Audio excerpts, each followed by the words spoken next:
Hello and welcome to News Tonight. I am Rhoda Ngonzi on sign language, Elizabeth Nakakoni. Let's take a look at the top stories.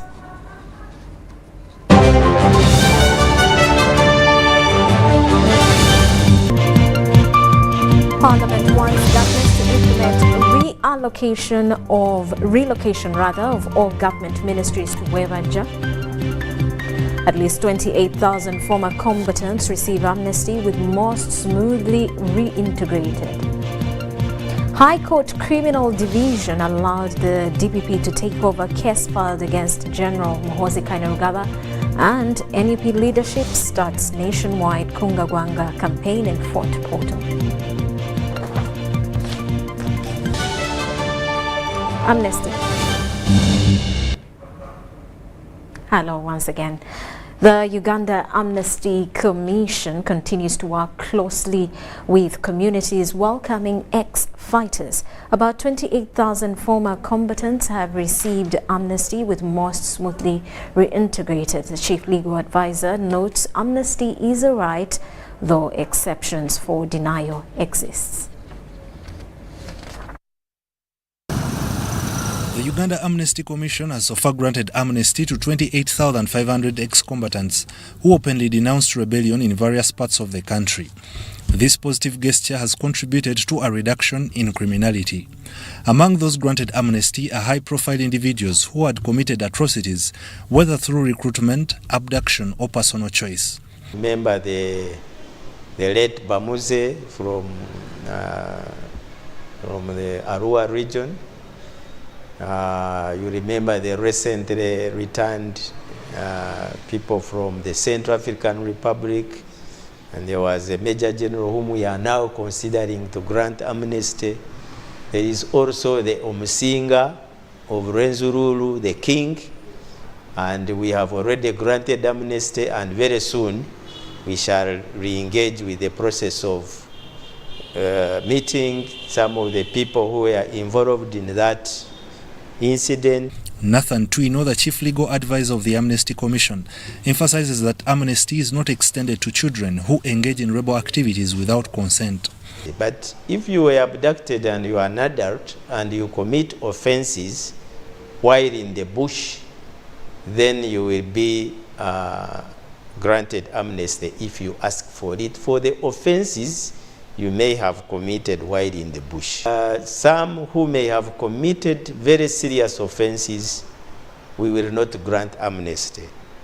But those who may have committed low-level offenses while in the bush, then amnesty is considered. High-level offenses or crimes may be crimes against humanity. These are very serious crimes, like mass murder, like genocide. Their amnesty may not be granted, and those will be taken through the court process. The Commission collaborates with courts to ensure a comprehensive process for considering candidates for amnesty. The process of granting amnesty involves consulting with individuals in areas where atrocities were committed, ensuring that candidates for amnesty are integrated into their communities. We first go there, prepare the people, find out that there are no feelings of revenge, and if there are feelings of revenge, then we counsel the people, we talk to them, and we are happy to report that most of our people are well accepted back in their communities. After undergoing psychosocial support, individuals are awarded a certificate of amnesty. However, this amnesty privilege cannot be reinstated if violated. And that certificate means you will not be prosecuted for the offenses you may have committed while in the bush. And so that certificate is very, very important, because it means that you are a free person, that you can engage in all civic activities, that you can even stand for elections. So it means that we wash away all your sins, as long as you promise not to sin again. Ex-fighters are provided with startup packages including 260,000 shillings, mattresses, saucepans, beans and maize regardless of their previous status. The Amnesty Commission is considering to implement skilling programs to equip ex-combatants with practical skills like carpentry and mechanics that can enhance their livelihoods. This initiative will support their transition into productive members of society. Ivan Kahwa, UBC News. And the High Court Criminal Division has allowed the Director of Public Prosecutions to take over the case filed against General Muhoozi Kainerugaba by lawyer Hassan Mabirizi. General Muhoozi Kainerugaba is accused of addressing a political gathering at Kololo Independence Grounds before retiring from the army, which contravenes the UPDF Act. On 17th August 2023, Buganda Road Court Chief Magistrate Ronald Kayizi allowed prosecution to take the file for review in High Court in the case filed by lawyer Hassan Mabirizi against General Muhoozi Kainerugaba and 7 others. Among the issues to be determined by High Court was whether the complainant Hassan Mabirizi had locus to amend the charge sheet by adding more suspects, and whether the matter was amendable for review, and whether the laws were followed in transferring and taking the file from City Hall Court by the Director of Public Prosecution. Although this case was not right for review, Judge Michael Elubu determined the other grounds.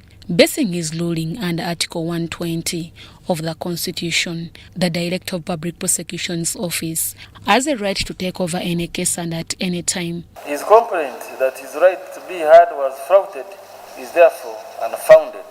This file is now before this court, and no court can sanction any illegality that comes to its notice. Judge Michael Elubu said under Provision 171 and 221 of the Chief Magistrates Act, the Trial Magistrate Ronald Kayizi acted lawfully to take over the file from the City Hall Court. It cannot be faulted in any way for legitimately exercising a statutory prerogative to call for, transfer, and take over the hearing of the file.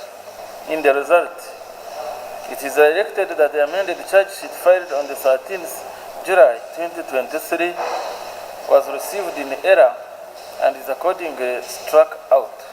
However, court nullified the amendments made in the charge sheet by the complainant Hassan Mabirizi by adding more suspects. It was argued for the Mabirizi that he had just filed the case and summons had not been issued. It was certainly not a bar as shown above. After the takeover, the DPP became the only proper party in the matter and assumed prosecution control. Court kicked out Hassan Mabirizi in this matter, allowing DPP's office to take over the file. The complainant Hassan Mabirizi vowed to appeal the ruling.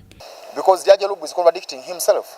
You cannot say in one issue that the matter is not amenable to revision. Then after that, you go ahead and revise the record that the parties were illegally added, that I had no locus. They are serious matters. For example, what about fair hearing? If I file my case and I'm in prison, you claim to take over and you don't serve me. Yet the court order was the record was so clear that you serve the respondent. You serve the private prosecutor. He also highlights the reasons why on several occasions he objects to taking over his case by the DPP's office. So far I have more than 3 cases where our board has taken over and this continued under her hand. The fresh one is Chagulanyi's case at LDC court. Everything was clear. They took over, they never came back to court. The time they came back to court, it was a withdrawal. So it is, the DP's office has been used to abuse the process, contrary to the Constitution. So if we cannot allow them to keep taking over our cases, and that this is a matter which the Constitutional Court noted in Kayihura's case, that the Constitution tells you to take over and continue. Prosecution in this matter was represented by Ivan Chaze, Deborah Namamonde, UBC News. And traffic in Port Portal City today was at a standstill as the opposition party NEP president Robert Kyagulanyi embarked on a nationwide campaign, Kunga Wanga. Crowds gathered on the streets chanting praise to the NEP leader.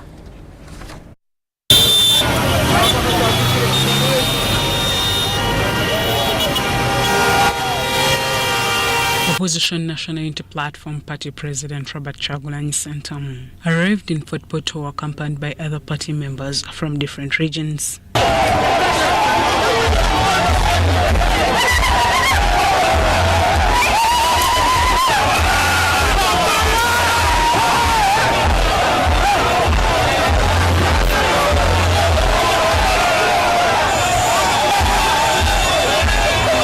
A drive through the city centre attracted crowds as NUP leader headed to Jubilee Radio for a 2-hour talk show.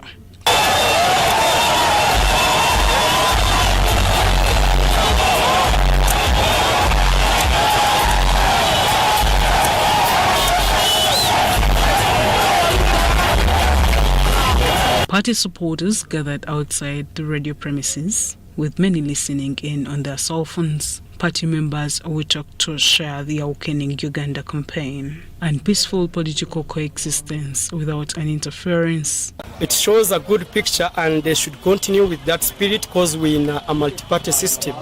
That's what they should know, and the government must know that without opposition, the government cannot also work. We need to come together, work together like other governments.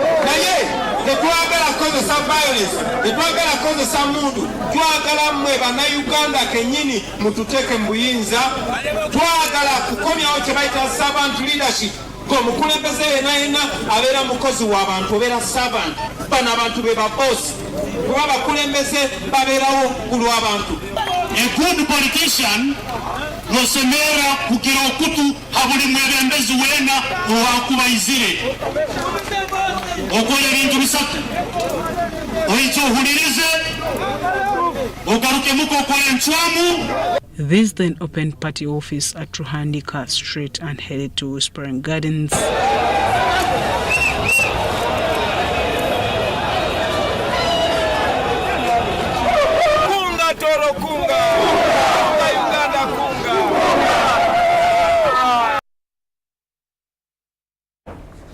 And the Ministry of Energy and Mineral Development has instructed all line agencies to enroll workers with the NSSF by 1st of February 2024. In the collective engagement on social compliance between NSSF, Ministry of Gender, Labour and Social Development and the Ministry of Energy, NSSF agreed to grant the sector an amnesty till February next year to update staff contributions. The expanding oil and gas sectors captured the attention of the National Social Security Fund, NSSF, leading it to formulate strategic partnerships with relevant agencies to promote compliance with the social security regulations. We live in a society where we have many senior citizens, but without any savings or social security. It will impact all of us, and we are all responsible. And I think at that point, it's all on the state. And it's our responsibility to make sure that individually we work so that even later on, even if the state has to intervene, they're starting off from a certain point that we need. The fund has initiated discussions with the stakeholders to elucidate provisions of the NSF Act of 2022, highlighting its substantial prospects for savings and investment in the future. A grace period of 6 months has been granted to the oil and gas industry players to update their registration details. If we all do that, and we're able to move that savings rate from 10% to 50% in the company, I can bet you something in the next 5-7 years, even without the oil, we'll have enough long-term domestic savings to dictate our own future for your child, for your grandchild, and for the things that you need to do. The Minister of Energy and Mineral Development has directed all companies and agencies in the sector to fulfill social security requirements prior to the 1st of February of 2024.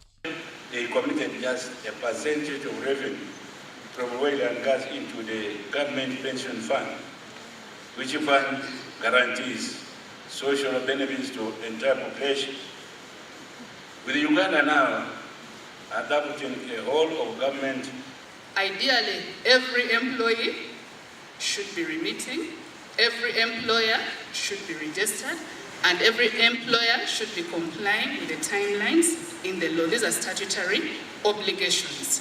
So this is to show you where we are and where we need to be. The Ministry of Finance is advocating for increased savings towards social security as a means to achieve a self-reliant economy through an expanded scope. But compared to our taxes, the tax to GDP, the relative tax to GDP rate is at 13%. So that scenario is totally unacceptable. So we need to grow these savings, invest these savings in those strategic areas to build the base upon which we can save more and we can collect more taxes. During these discussions, the Minister of Gender emphasized safeguarding of human capital as the foundation for economic transformation. Those who employ the workers, you must employ them, but equally you must ensure that you meet your obligations, and the obligations that requires you to ensure that the human capital is protected. You need to train them, you need to reskill them, you need to educate them, you need to support them to do their work, to give them the tools to do their work. But most importantly, why we are here, to make sure that one of that crucial benefits that they need when they grow old, because you can be very strong and agile now, in the next 20, 30 years, you will not be able to do the work you're doing now. That's why it's important to contribute to social security. The fund on this mobilization arguments the number of savers with ambitious goal of reaching 50 trillion shillings by 2035. Abdul Nasiri Luwama and Rogers Komagom for UBC. Now, African governments have been advised to realize the limits of good governance like accountability, efficiency and civic participation to address the issue of access to public services. While giving a keynote address during the opening of Africa Regional Symposium on Reclaiming Public Services in Munyonyo on international economic relations, lawyer Brian Tamuka Kagoro attributed the bigger bulk of financial loss to illicit financial outflow and not corruption. The gap in access to public services on the African continent is being attributed to inefficiencies in prioritization by governments, where half of the budget goes to debt financing. This affects sectors like health and education, which receive less allocation and yet they require to be prioritized. However, advocates of ensuring access to public services for all recommend that governments consider progressive taxation and harness mineral royalties to address this gap. One of them is progressive taxation. Another thing that they can do is to curb illicit financial flows, the money that goes out of the country that is supposed to be here. There are people who come here as investors and do business here. But when they get that money, there is a lot of leakage where they repatriate all the profits, they go out. People are not paying their fair share of taxes. There are corporations that are not paying their fair share of taxes. The existence of the poor and rich also creates imbalances in access to public services. People's areas, right?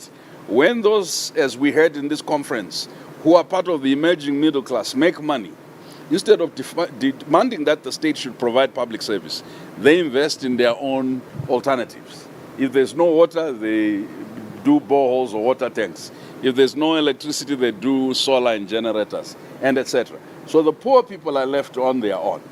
And yet they pay more than the rich people.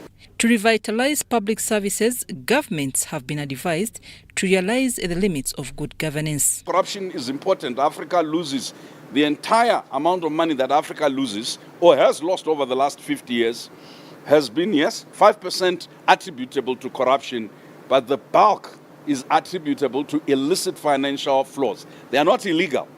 It's activity carried out by companies that are extracting oil, extracting diamonds, extracting platinum, titanium, now lithium. These companies do transfer pricing, trade misinvoicing. They do all sorts of tricks that rob Africa of critical development finance. African countries are highly indebted, and governments have resorted to getting loans from moneylenders, competing with sources of borrowing with their citizens. And the question of corruption, embezzlement of funds, is a question on governance gap.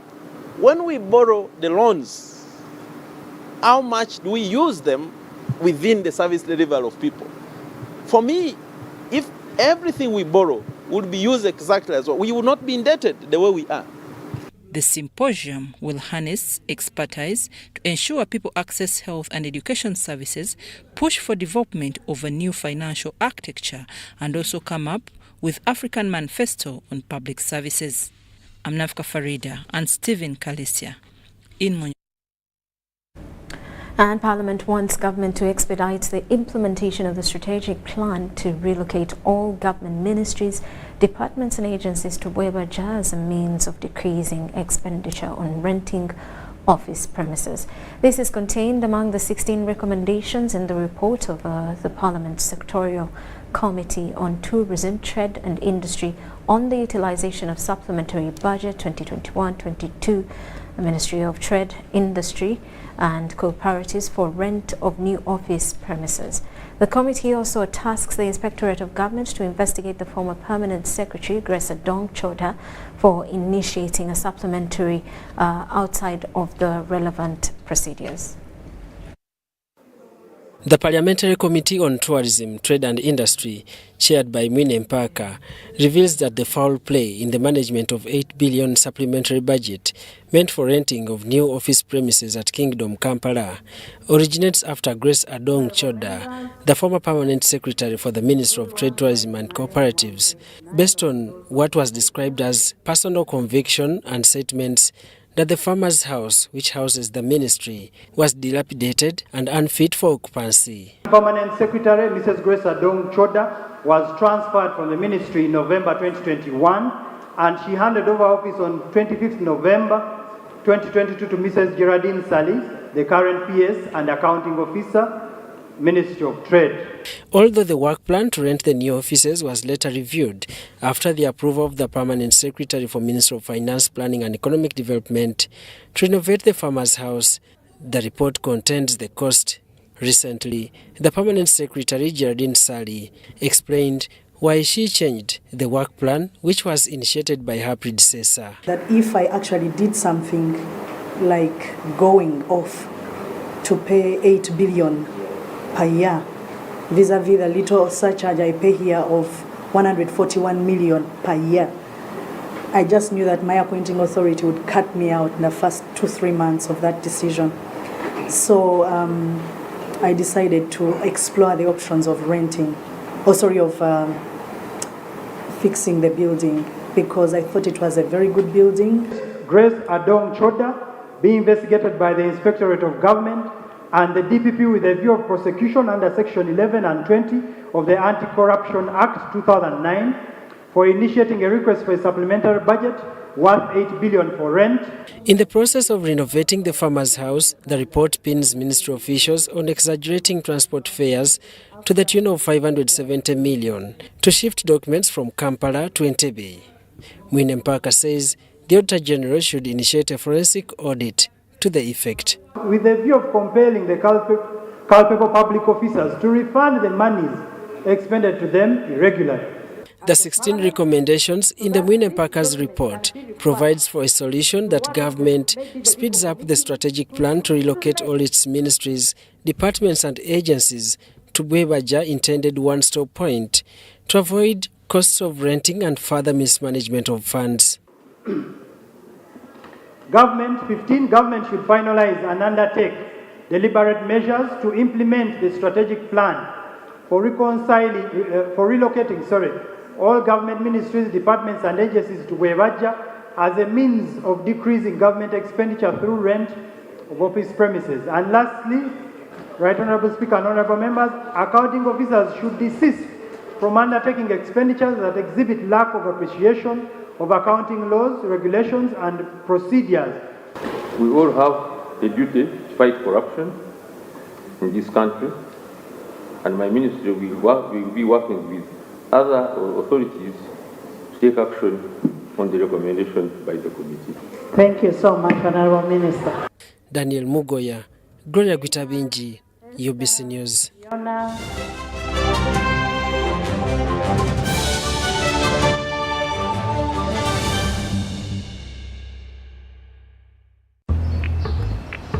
Paya amazi. Nsobola okusasula ne Momo? No. Ha. Hey, nsobola okusasula ne Momo? Ha. Yino merchant code yaffe. Oh. Kirungi. Sebo meka? Ebiri. Nyabo, nsobola okusasula ne Momo? Bambi nedda. Ha. Baby, tuve wano. Mukibango okusasula ne MTN Momo kigirako emigaso mingi n'egisingako eri buli omu tekikola makulu okubanga tugirina. Hello, nkimye rent. Nsobola okusasula ne Momo? Ha. Yes, osobola. Sasula obagula ne MTN Momo olwo tukuddize ssente oleweeki ya mwerere. Kozesa Momo app obanyiga *155*3#.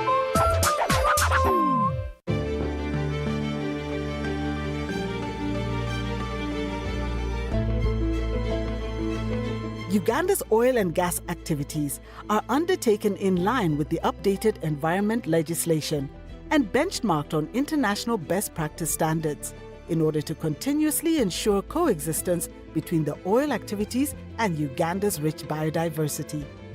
Following the award of the Environment and Social Impact Assessment certificates for the Kingfisher, Tilenga and East African crude oil pipeline projects, various environmental and social management plans have also been developed to ensure sustainable development of the projects. The Petroleum Authority of Uganda is working with other regulatory bodies to monitor all oil and gas activities to enhance compliance and environment protection during oil activities. The Petroleum Authority of Uganda, creating lasting value in Uganda's oil journey.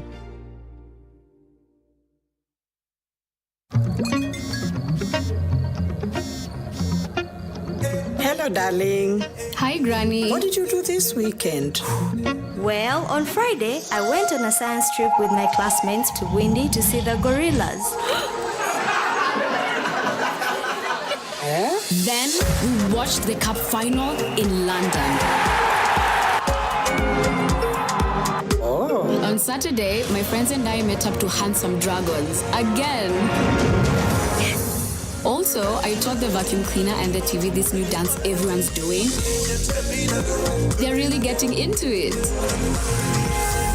And on Sunday, I went to bed watching the world from space. And you? Yeah, seriously, Granny. With Airtel 5G's lightning-fast speeds and seamless connectivity, you won't believe what's next. Airtel, a reason to imagine. Do you need data collection services, data analysis and reporting, monitoring and evaluation systems? Then contact Mood Technologies, a professional research firm that has provided many organizations with timely research solutions for over 15 years. For more information, visit www.mt.co.ug or call us on 0704 913 399 or 0782 602 963. Visit our office in Kampala at Sayuni Complex in Tinda. Mood Technologies, your professional research firm. Are you tired of high fees and slow transfer time when sending money? Airtel Money is here to revolutionize the way you move your money. We have revised our rates Pakaku ground. Sending money from Airtel to other networks in Uganda, East Africa, and to the rest of the world has never been more affordable. Dial *185# and start sending money. Switch to Airtel Money today and experience unbeatable rates and top-notch services for all your local and international money transfer needs. Airtel Money. Instant, secure, borderless.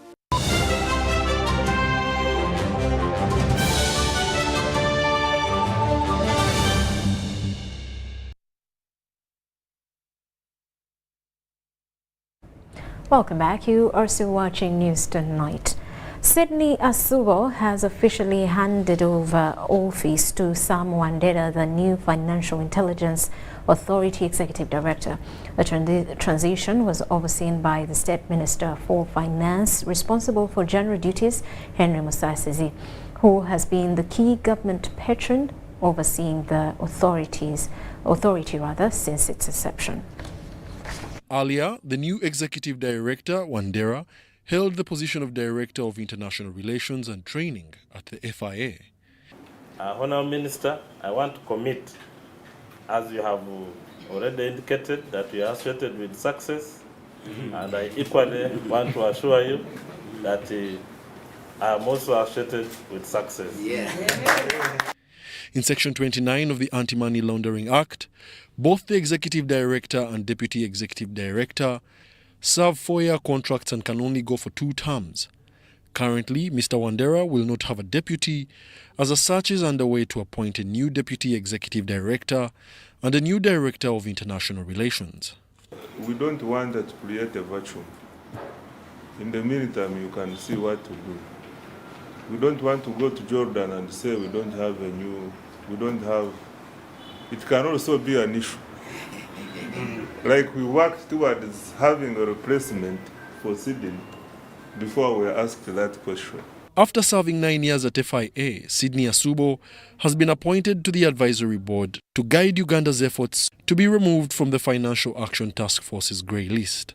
This role will allow me to continue engaging with FIA as well as the National ML Safety Task Force with one specific mandate to get the country off the grey list. I'm happy to report, Honourable Minister, to you and to the Chairman and to the media that of the 2 issues that were outstanding, one has been cleared. Regional 22, so after the meeting in May, they cleared 20, now we're at 2, of the 2, 1 is left. One of the remaining tasks is the establishment of a beneficial ownership register at the Uganda Registration Services Bureau, which is expected to be accomplished by early 2024. This is one of the 22 compliance issues that Uganda has been instructed to address by the Financial Action Task Force. Wadulo Mark-Arnold, UBC News. Ministry of Energy and Mineral Development has embarked on a sensitization drive for stakeholders in the mining sector on the new sector legal regimes. This follows the passing of the Mining and Minerals Act of 2022, which provides, among other things, renewed and fresh licensing for both small-scale and artisanal miners. State Minister for Mineral Development, Peter Lokeris, says the new law will reduce smuggling of minerals and fetch more revenue for government. The Mining and Minerals Act of 2022 requires miners, both at small-scale and artisanal levels, to register afresh. This is aimed at restoring sanity in the mining sector of Uganda. The enforcement takes effect with existence of the Mining and Minerals Licensing Regulations of 2023, passed in early August. We had put a licensing on all because there were many changes in the law which required for us to first streamline, and therefore at this particular point in time we are now ready to start licensing in the new law, and we expect to have very positive returns. In the process, miners will negotiate with landowners for harmony. However, this new registration will not affect already existing license holders. The registration which we are undertaking is for artisanal and small-scale miners. We want to regulate them. We want to know where they are so that we can control them, regulate them, support them, because when you know the number, then you can understand the challenge, you can support them, and you can regulate them within that site. So since everybody is inclusive, nobody will think that's excluded, and because of that, and knowing the people who are participating where, I think the laws will be enforced. And we are going to demarcate specific mining sites for the artisanal and small-scale miners. And we do not expect anybody who already has a license to lose any license. One of the targets of this ongoing stakeholder engagement is to aid in fetching more revenue for the government. State Minister for Mineral Development, Peter Lokeris, is optimistic. And we shall raise a lot of money because there was a lot of smuggling without having these people in our own books to know who is where, who is operating where, how much you are producing, to whom you are selling. All this we want. Even the mineral dealers have already, the law recognizes them. We want to get mineral centers, selling centers, which are almost like shops. The people are open to come and they buy from them from the centers. Uganda is endowed with over 30 varieties of minerals, with about 18 mineral targets recently identified in an area survey. Henry Okrut, UBC. Right now, the office of the Chairman of National Resistance Movement, NRM, and President Yoweri Museveni has set 8th September to commemorate war heroes who died in the 1985 River Katonga battle. The head of office of the NRM Chairman and President, Hajat Hadija Namyalo, told UBC that the war heroes helped NRA seize power in 1986.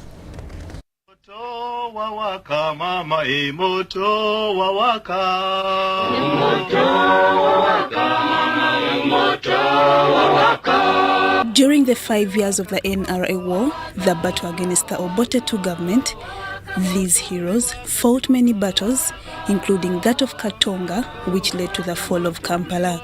In remembering those who fought Katonga battles, President Yoweri Museveni Tibuhaburra has directed the Office of the National Chairman to commemorate the veterans of the Katonga War on 8th of next month. We will be celebrating him and all those that fought and won the battles of Katonga. The Office of the National Chairperson, therefore, has undertaken to mark the occasion with celebrations on Friday, 8th September 2023. That will be next week. The head of the Office of the President, Hajat Hadija Namyalo, said the President asked them to coordinate with these veterans and lecture the Ugandans, especially the Bazukulu, about the peace, economic development and social inclusion the country has attained. We are going to provide critical focus on the life and revolutionary struggles of Jaja, to provide critical focus of the revolutionary struggles of the African people for fundamental transformation, including the youth and women. Some veterans who converged to Koldo Independence Grounds hailed President Museveni for the peace and development they fought for. Tukola twagala butimbu kyonna kitambule bulungi. Twegase police, prison n'aba civilian bonna tuli nabo. Baza President Museveni okulaba eggwanga lino weryali ate kati si weriri likulaakulanye. Katonga we waakubibwa emmundu yasembayo Museveni awambe kitegeeza obuvunaanyizibwa bwa President Museveni ku balwanyi be bano okubajjukira ffe nga abazzukulu ne bacoordinators tukuba engalo. All the veterans who fought the Katonga battle, led by General Saleh Musale, will be present for the commemoration.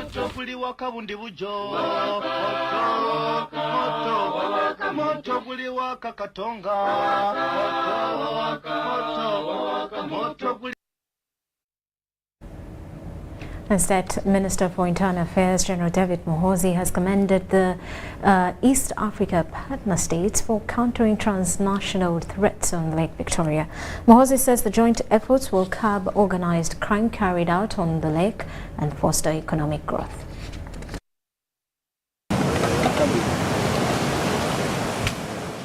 Lake Victoria is Africa's largest tropical freshwater lake, supporting livelihoods of over 40 million people living around the lake in the 3 East African countries. The lake provides potential for regional integration, but faces climate-induced crises and transnational organized crime. Peace and Security Protocol have agreed to undertake joint operations in controlling and preventing transnational and cross-border crimes, including the following. 1. Theft of motor vehicles. 2. Smuggling of goods. 3. Drug trafficking. 4. Human trafficking. 5. Illegal migration. 6. Trade in counterfeit goods.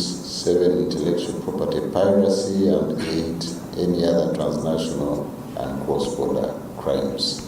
The regional states benefiting from Lake Victoria have decided to merge through a project countering transnational threats on Lake Victoria by enhancing border security capacities and coordination between authorities in Kenya, Uganda, and the United Republic of Tanzania. The project will strengthen capacities of border authorities, detect and deter transnational organized crime around Lake Victoria. I would like to express our gratitude to the government of Uganda, Kenya, and Tanzania for embracing these projects and for collaborating with IAM missions to implement it. From IAM perspective, this project is especially important because the challenges we seek to address have immense potential to frustrate free movement of persons across within the borders. The 3 member states have agreed to establish a regional working group for overall coordination on transnational organized crime. We are engaged in enforcement of all the maritime laws and regulations that govern the operations in the Lake Victoria. We are trying also to ensure that we engage our counterparts from the 2 sister countries on a regular basis. Having the relevant personnel that are responsible for border securities within the respective places, taking into consideration of the territorial waters of each respective, taking into account of the boundaries. Experts advocate for training, capacity building through infrastructure and involvement of stakeholders to evaluate the problem. We are training our people. Number 3, we are improving capacities by way of infrastructure, especially communication using ICT. At the end of the day, what we are trying to achieve is safer navigation on the waters and then also improved livelihoods. When it is safe on the lake, people will be able to move, they will be able to do business, the people on the islands will get markets, those involved in fishing, they will also be able to do it better. Mary Namkose, UBC News. And Masindi Public Schools, old boys and girls retreated to a reunion at their former school to mobilize and uplift the status of their school. Team leader, also Commissioner of Police Lyman Kirungi, challenged the old boys and girls of the school to support structures that formed their path in life. It was a sign of patriotism as Masindi Public Schools old boys and girls reunited and plunged into community work. They cleaned up Masindi municipality and visited the former head teacher Stephen Mogenyi, a 71-year-old retired teacher. But first of all, I want to thank everybody, whoever is here and is not here, for participating actively on our chat. Indeed, it was great. And that's why we are all here. So it has been a nice thing, and we really feel the moment. What we are doing right now It is a reunion. Mugenyi Stephen, former head teacher of Masindi Public School, said he was overjoyed that his former academicians would visit him in the time of his old age. So you remember he used to tell you, we have to pass. Exactly. Yes. And we passed. Yes, we have to make sure Masindi gets degrees. How can we have only one friend? And you didn't disappoint me. An old boy, Daniel, also technical supervisor with Umeme, said such actions are a challenge to everybody and should be emulated to appreciate structures that nurtured them. I was taught mathematics by Mugenyi Stephen. He was my headmaster. My mathematics teacher.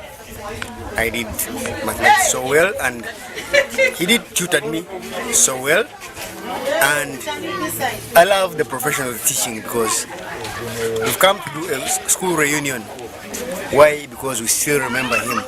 Zahara Seguya, teacher by profession, acknowledged school as a one world center of excellence and development to community.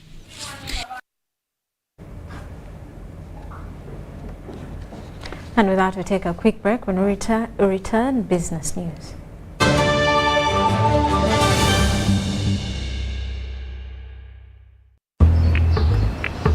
Paya amazi. Nsobola okusasula ne Momo? No. Ha. Hey, nsobola okusasula ne Momo? Ha. Yino merchant code yaffe. Oh. Kirungi. Sebo meka?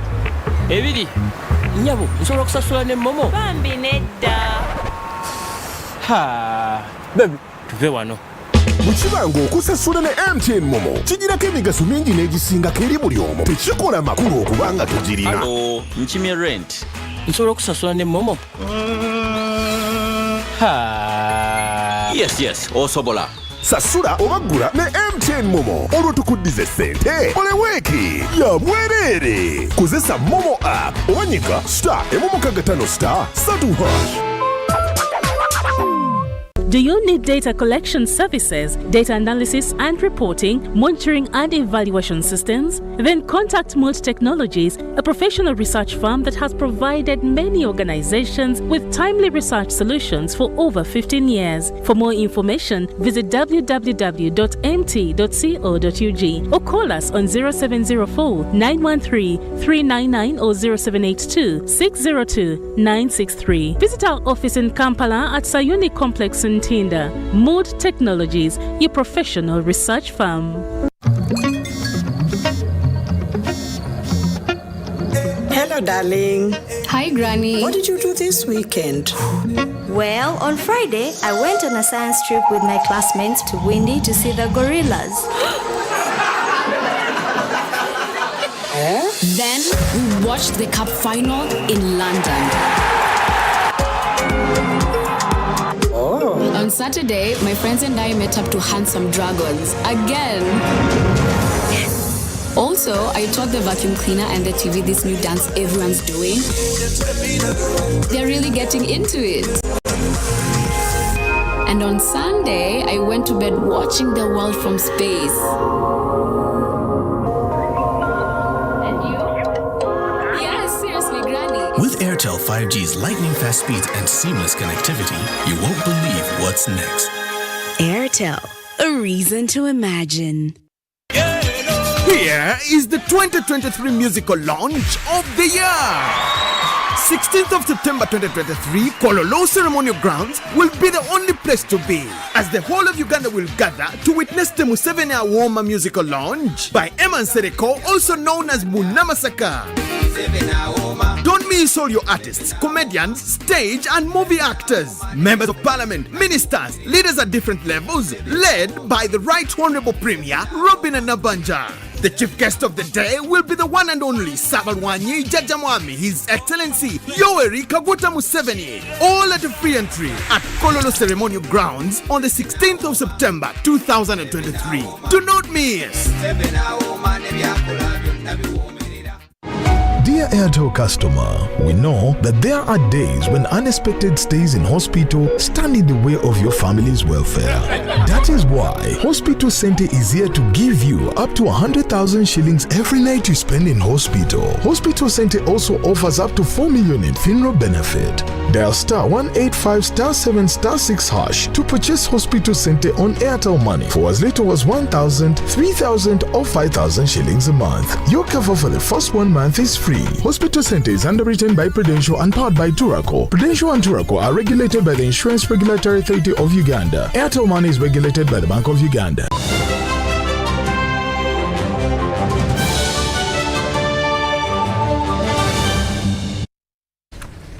And on business news, MTN Momo has launched a 12-week Pay with Momo campaign to boost the uptake and utilization of the different electronic and digital transactions for both businesses and social functions. The head technology, Momo Pay, Albert Jita, says the service enhances business transactions.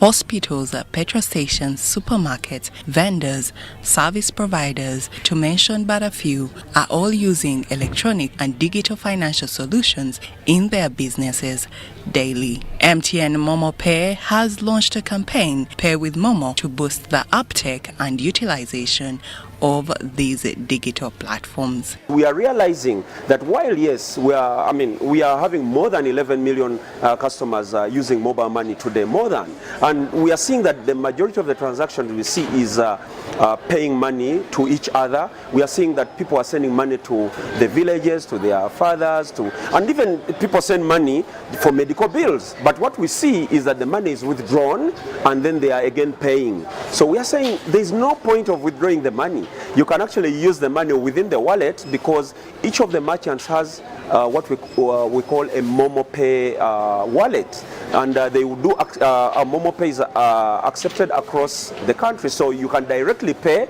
and it's free for the customers. That is the reason why we are bringing it to utilize mobile money as a way of life. The Pay with Momo campaign has allotted over 800 million Uganda shillings in cash and 60 million Uganda shillings in bikes to be won over the campaign period. We are rewarding both the merchants and the customers. The customers are going to be rewarded through transacting. The more you transact, the more you earn points, and the moment you get the 10-point mark, we are going to be giving you Momo Pay. We will give you back 10,000 and up to 30,000 in your wallet. And for the merchants, we are going to be rewarding motorbikes. We are doing this across all the 5 regions. We have split the country into 5 regions, Kampala Central and Greater Central. That's why there are 5. And business owners and service providers, who are also the merchants, hope to boost their sales with this campaign. The Momo service brings a lot to our business. Payment is easy, it is quick and it is seamless. Such campaigns come with a lot of support, good deals to our customers, which helps us to boost the sales. The 12-week campaign will run in 5 regions of Uganda starting from the 29th of August 2023 in the Greater Central region. Grace Joyce, Kemigisa, UBC News. Airtel Uganda has launched its initial public offering, which allows the public to own its shares for the first time, making it a publicly traded company. The telecom company has been listed on the stock market of Uganda with up to 20% of its shares to be publicly owned by Ugandans, totaling to 8 billion shares. Airtel's public offer is in line with the terms and conditions of the National Telecommunications Operators License that was issued to Airtel Uganda in 2020. Following new licensing guidelines by the Uganda Communications Commission that required the sale of at least 20% of the company to the public as part of the governance and national economic contribution function, Airtel has listed 40 billion shares. Out of these, 8 billion to be owned by the public. We did make provision for the listing of the 20% requirement as a license requirement for one of the key license categories, the National Telecommunications Operator License. And Airtel is one of the pioneers holding this license. We all know by now that this is considered one of the prime licenses in the sector. Airtel paid approximately $70 million for this license.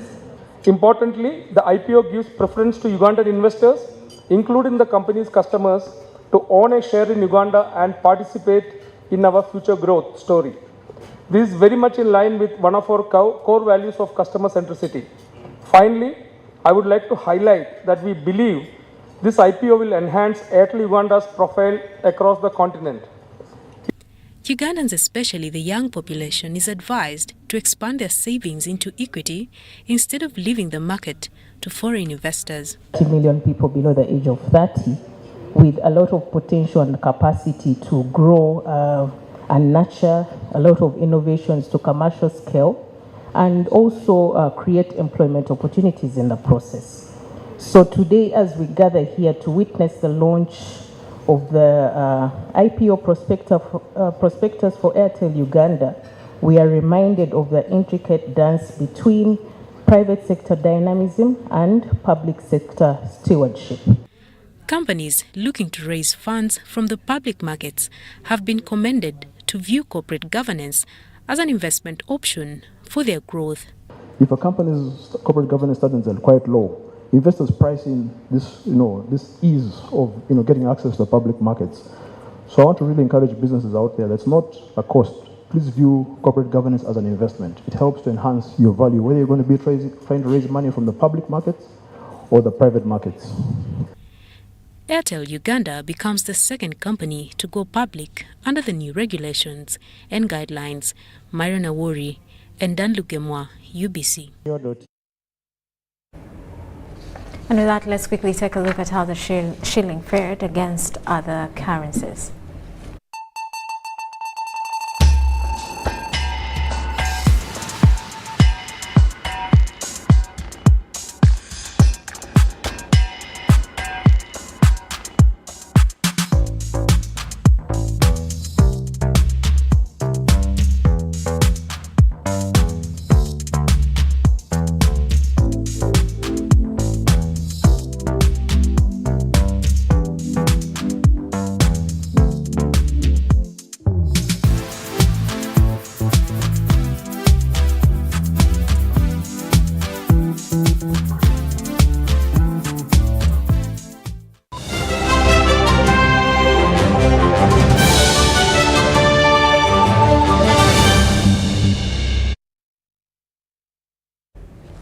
And on the international scene, Iraq has hanged 3 people convicted of involvement in a vehicle bombing in the capital Baghdad that killed more than 300 people and injured hundreds in 2016.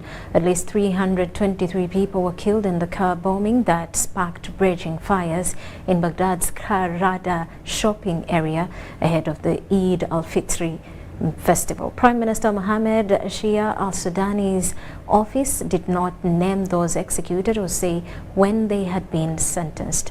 The executions were carried out on Sunday and Monday. The bombing was one of the world's deadliest after the September 11th, 2001 attacks on the United States and the deadliest single bombing in Iraq since the US-led invasion in 2003.